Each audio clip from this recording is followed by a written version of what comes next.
¿Sabías que en el sistema capitalista en el que vivimos hoy, que una persona pobre o proletariada estudie una carrera en dirección de cine, música o filosofía es igual de absurdo como si un esclavo del siglo XVII pidiera aprender a leer o a escribir? No porque el arte y las humanidades no importen, obviamente, sino porque éstas no están hechas para la gente que necesita comer y trabajar mañana. Nunca vas a encontrar algún lugar que diga, se solicita poeta.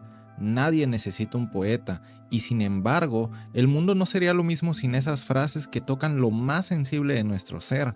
Lo mismo con los pintores, los filósofos, los músicos o los directores de cine. Y sin embargo, si nada de eso existiese, nuestras ganas de vivir seguramente serían menos de las que normalmente tenemos. Estas profesiones son amadas, admiradas y romantizadas, pero solamente si estás en la clase social correcta. Porque si tú decides estudiar aquello que amas, sabiendo que el campo laboral es casi inexistente, la pregunta más importante no será qué piensas, qué crees o qué sientes cuando haces aquello que amas. La pregunta más importante será siempre ¿y de qué vas a trabajar? Pregunta que obviamente no se hace de forma gratuita, sino más como en una forma de advertencia, de que te cuestiones dos veces antes de tomar esa decisión, porque en este sistema lo que importa es cuánto capital eres capaz de producir y acumular, no si eres feliz o si trabajas de lo que te gusta. Eso déjaselo a los malditos conformistas que no tienen nada de ganas de superarse. Cierto, ¿no?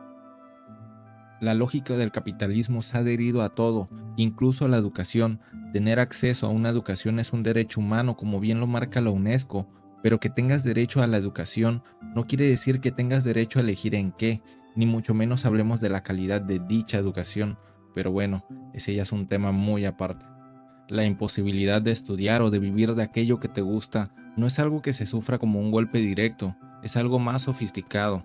Si algo hace bien el sistema capitalista es oprimir sin que se note. Tú puedes, en principio, elegir lo que tú quieras, las opciones están ahí, pero dichas opciones son más o menos así. O estudias lo que amas y te arriesgas a una morición de hambre en la calle, o estudias cualquier otra cosa y recibes un sueldo lo suficientemente bajo para no hacer la morición, pero no lo suficientemente alto para que nunca puedas dejar de trabajar. ¿Qué te parece? Una buena propuesta, ¿no? A que suena apetecible. Y sé que en este punto del video alguien podría llegar y decir, oye, pero yo conozco algunos artistas, escritores y demás que han salido de la pobreza solo poniéndole muchas ganas. Y sí, sí hay casos como esos, pero hay que entender que estos casos son excepciones y no la norma. Lo normal es que nazcas en una clase social y pues bueno, ahí mismo hagas la morición, sin importar si tenías un talento innato para las matemáticas, la música o la escritura, porque como dije, que un obrero sepa hacer todas estas cosas es tan inútil como si un esclavo en el siglo XVII supiera leer o escribir. Y aquí aparece algo todavía más cruel. Si eliges estudiar aquello que amas y no logras vivir de ello, no solo fracasas económicamente, sino que sientes que fallaste como persona ante la sociedad, aunque hayas hecho exactamente aquello que te dijeron que siguieras, tu pasión. Fallaste por amar algo que no era rentable. Porque como dije, que te sientas feliz, que te sientas lleno como persona, eso es lo que menos importa. Otra cosa de la que me di cuenta mientras escribía el guión de este video es que solamente consideramos exitosos aquellos artistas, filósofos o músicos que su obra es o bien reconocida o bien que lograron crear riqueza, siendo una prueba más de que, bajo esta lógica, solo aquellos que tienen dinero y prestigio valen, mientras que los que no, los que solamente siguieron sus sueños pero no consiguieron el éxito, son olvidados, como si solo el hecho de hacer lo que amas no valiera lo suficiente. Un problema serio en México es que mucha gente no sabe ni en qué clase social se encuentra, ni cuánto ganan los que están en una clase social más alta, ni cuánto ganan los que están en una clase social más baja, y esto tiene como resultado que no puedan ver un panorama completo de su realidad. Es por eso que al día de hoy existen muchas personas que siguen creyendo que salir de su ciudad o ir de vacaciones a otro lugar es una actividad exclusivamente de gente de la clase alta, de los ricos, y es que, piénsalo bien, los esclavos, perdón, la clase trabajadora no tiene por qué tener acceso a estas oportunidades. Están hechos para trabajar y solamente para eso.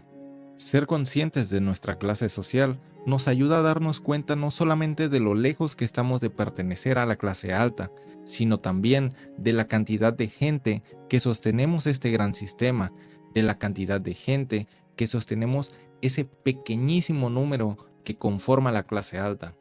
Tal vez si hubieras pertenecido a la clase alta y hubieras elegido estudiar aquello que amabas, estudiar arte, no serías visto como una persona sin futuro, sino como alguien valiente, sensible, admirable, y puede que hasta te hubieran halagado por querer seguir algo que no está relacionado directamente con producir dinero, como si fuera una gran muestra de tu humildad.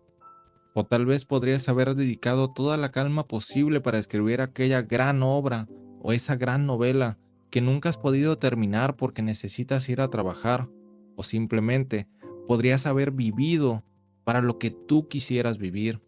Según algunos datos, estás más cerca de bajar de clase social, es decir, que te quedes sin casa y sin trabajo, que a pertenecer al 5% más rico de todo México.